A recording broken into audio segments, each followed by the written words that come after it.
Hey guys, I just want to let you know that I just launched the... Oh, there's a hummingbird. Wow. Hey buddy. What's going on?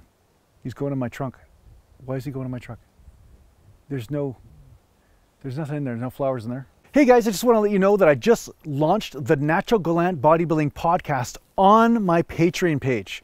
So if you guys are a Patreon of $5 or more per month, you get access to the podcast. Plus it's an audio file you can take with you to work and listen in your car, whatever, wherever you are, in which I ramble on for about 20 to 30 minutes about random stuff to do with fitness, do with YouTube, do with life in general when it comes down to training and this whole thing that I'm doing on Natural Gallant Bodybuilding on YouTube. So if you guys are interested in that, just sign up on Patreon and you will have access to that. Mountain. Train the muscles, not the joints.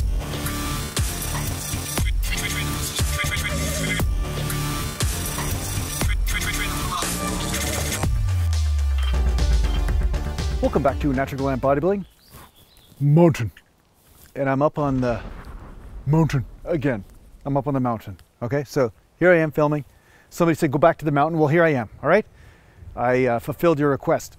So today I'm going to talk to you about a comment that was made on YouTube just today. Actually, a guy named 50 Cents was talking about how do you know when you've done enough sets, and if you have an extreme drop in reps from one set to the next, is that a sure sign that you are done that exercise or body part? So the first thing I want to say is that if the drop in reps is extreme, like say you go from doing like a 10 rep set to a 3 rep set, obviously fatigue is a factor right now.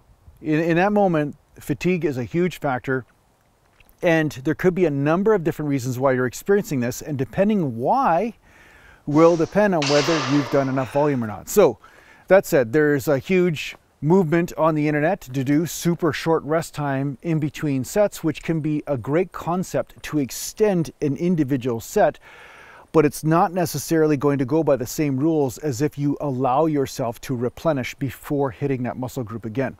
So what I mean is it takes about 2 minutes, 1 minute to 2 minutes really, to get an adequate amount of rest for most body parts before you can really hit that body part again and know that your creatine stores are filled back up again, or at least you have enough energy replenishment. Is that the right word? The energy's been replenished, so the noun of that would be replenishment. Whatever, you know what I'm saying. To make sure that you have enough energy to be able to attack a set again.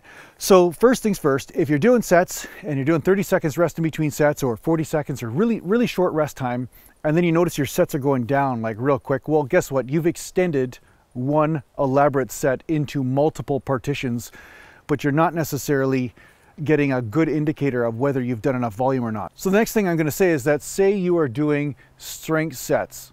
Say you're doing, sets of 8 reps on the bench, and then you notice your reps all of a sudden go down by 2 after you've rested for 2 or 3 minutes, and then you go back to bench presses and you only get 6 reps instead of 8. What you may notice, and this does happen from time to time, you may notice that your reps at first go down a bit, and then by the 4th or 5th set or 6th set, sometimes they come back up again.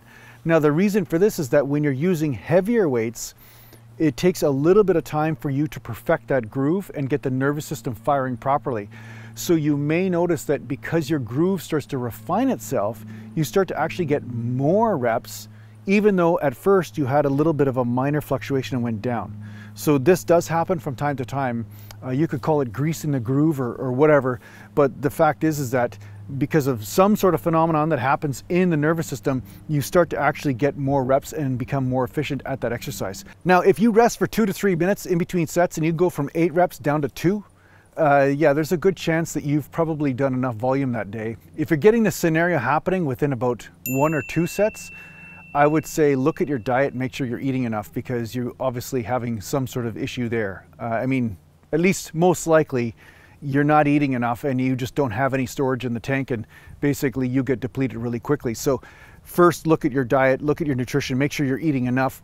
And if that's all there, well, maybe you just have some sort of weird scenario where you're a Mr. Fast Twitch Fiber dude and you have absolutely no strength endurance whatsoever. So, but that said, then, I would recommend doing endurance type workouts, or a little bit more strength endurance type workouts, and up the rep range to 20 reps or 25 reps with a lighter weight, and do multiple sets like that to see if you can actually increase your endurance, because you might get some gains from that doing that here and there. So like I always say, you know, mixing up the rep ranges can work well. But if you're sticking to one type of weight and you're noticing that you do 4 sets and then all of a sudden by the 5th set, the reps drop down to nothing, that's a good indicator for the most part that you're done that exercise, at least for that body part. Maybe you want to move on to the next body part.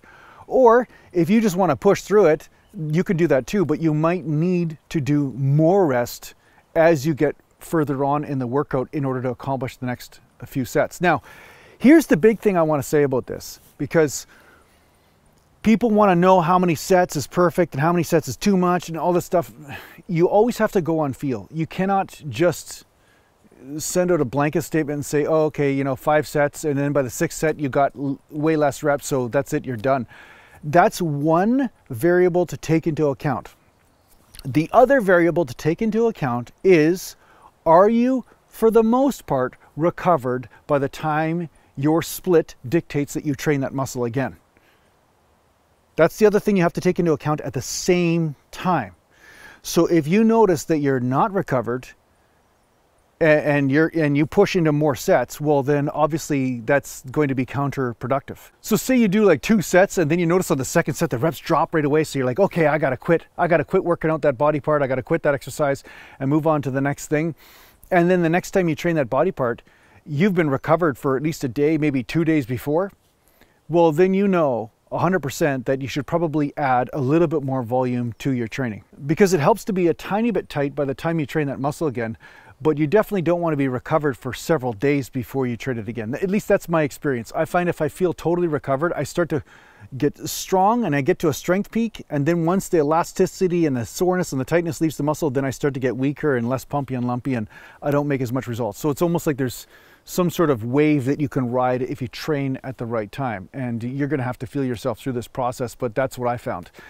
So yeah, I hope this answers your question about when you know you've done enough sets, but the short answer is, are you recovered by the time you train that muscle again the next time in your split, whether it's a 3-day split, 2-day split, 5-day split, whatever you're doing?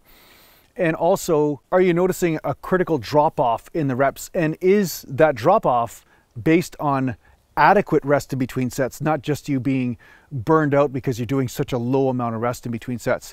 Because like I said, as much as I advocate doing 20-second rest from time to just to like do a glorified strip set, really, it's something like that. It's not necessarily something I'd recommend doing all the time, because you are hitting more the slow twitch fibers doing that type of thing instead of the fast twitch fibers, which really do need that massive energy source in order to really recruit all of the fast twitch fibers to do the explosive type of contractions. ATP basically. But yeah, anyway, I hope this helps out in your training. Thanks a lot for watching. And if you need to get hold of me, just go to naturalgallantbodybuilding.com. And thanks to the Patreon supporters. Mountain.